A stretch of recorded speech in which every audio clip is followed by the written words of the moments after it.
Hey there, everybody. Welcome back to the Planes, Trains, and Comic Book channel. My name's Matt, and today we're going to review Pentagram of Horror #1.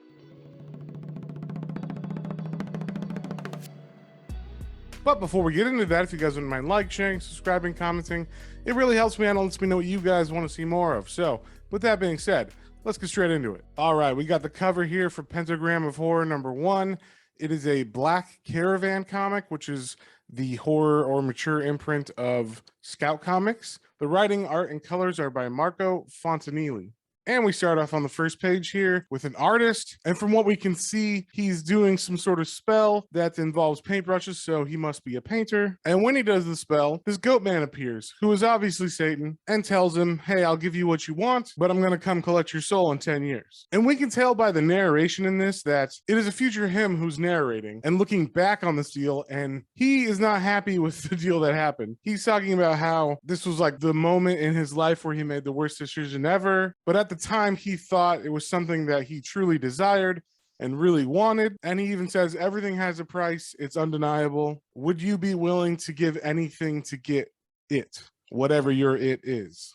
And like I said, the narration is looking back on this saying, you're such a fool. I can't believe you made this mistake. You know, he had no idea who this creature was or what he was giving up at the time. And basically he was giving up his humanity. And we get some really cool art where we see the gift or the curse, however you look at it, entering his body. And it seems to be like taking over his hands in particular. And then we cut to 10 years later. And we basically find out that what he actually wanted wasn't what he got from this deal. He thought that with the talent that he got would come fame and success, but he ended up just being a really, really good painter that no one cared about. And then he hears a knock at the door, and as something lets itself in, we see the man say, hello, Satan. And that's where I'm going to leave this one. I don't want to spoil anything else. So that was a pretty cool horror comic. I got to say, I really like the art. And I like when there is one person on a book. It seems like they have a distinct vision that they want to get across. I always like to see what one person can do as writer and artist on a title. For me, the art was the really standout part here. The story itself was kind of by the numbers. There were some twists. There's some things that happened later on, past where I stopped, that changed the view of everything kind of happening to the main guy, Edward. But for the most part, it was a story that I have seen a bit just because I watch a lot of horror or watch a lot of shows like Supernatural and things where people are always selling their soul to Satan, or even reading Hellblazer. But there was some very, very cool gory pages at the end, very Hellraiser-esque. And it seems like this is going to be like a continuation anthology. So I'm actually interested to see where they take it from here and see like, oh, is everyone going to be connected to selling your soul or having to deal with Satan, or just some kind of twist on hell and